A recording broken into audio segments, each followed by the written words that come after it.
This is a Willets Point Shea Stadium bound 7 express train. The next and last stop is Willets Point, Shea Stadium. Jim Bowden of MLB Network Radio said David Stearns wants Corbin Burnes. That is his number one priority.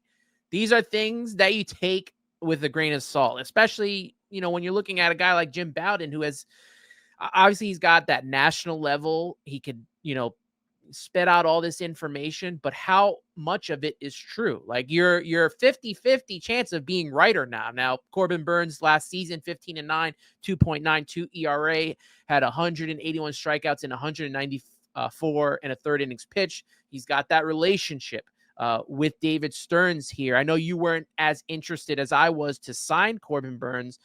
I do tend to agree with you that a long-term deal with him is not the way to go. And that's something that I don't think that David Stearns is going to reach. We've seen it with starting pitchers, unless it's a out of this world type talent like a Yamamoto was, where he was willing to go to that 10, 12-year deal.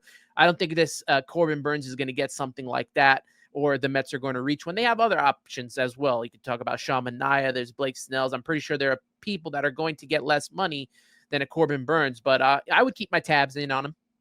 No, of course, and like you said, the connections again. That's always going to be there because of the Brewers and everything.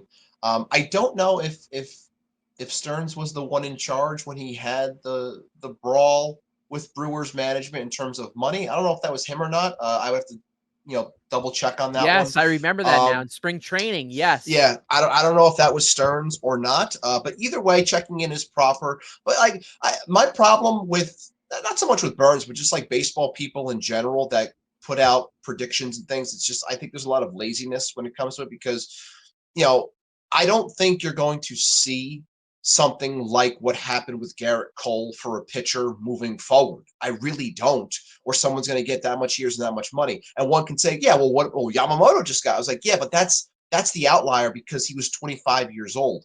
This guy is not 25. He's 30 going on 31. There's a difference in age. There's a difference in wear and tear for an arm being over here. So I'm very hesitant when people are like, oh, he's definitely going to get 8 years, at least $200 million. I'm like, from who? Like, I want to know who's doing it, who's taking that risk, and why would they take the risk when other teams are showing that you don't have to go that high? Yes, you could say, well, look at Garrett Cole, and he's provided for the Yankees to this point. And I won't lie, he has given them everything to that point, but they're still on the hook for 5 more years or 4 more years at $144 million.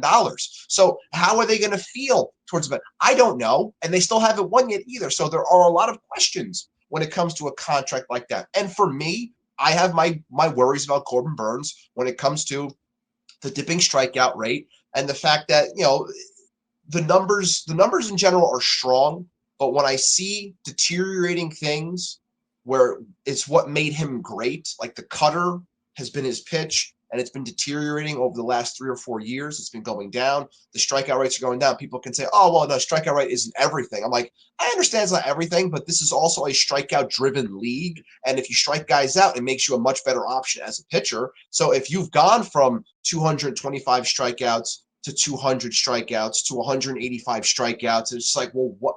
That's not a trend that you want to see, especially when a guy's asking for 8 years. So it's like, if you're talking to me at like 5, I'm in. I'm all in, man. Give me Corbin Burnes at 5 years. But if he's going to push for 7, 8 years, I'm not even just the Mets. I'm curious as to who's actually going to give that money to him.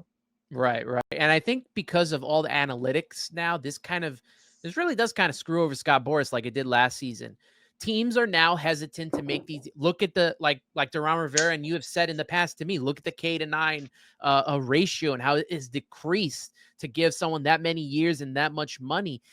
The Boras, juice it is not as tough as it was before. I mean, he is not going to be able to get these monstrosity deals. He may be able to do it for Soto. And even to that point, people are going to say, well, what about his defense? And well, what about should we really be giving him that much money?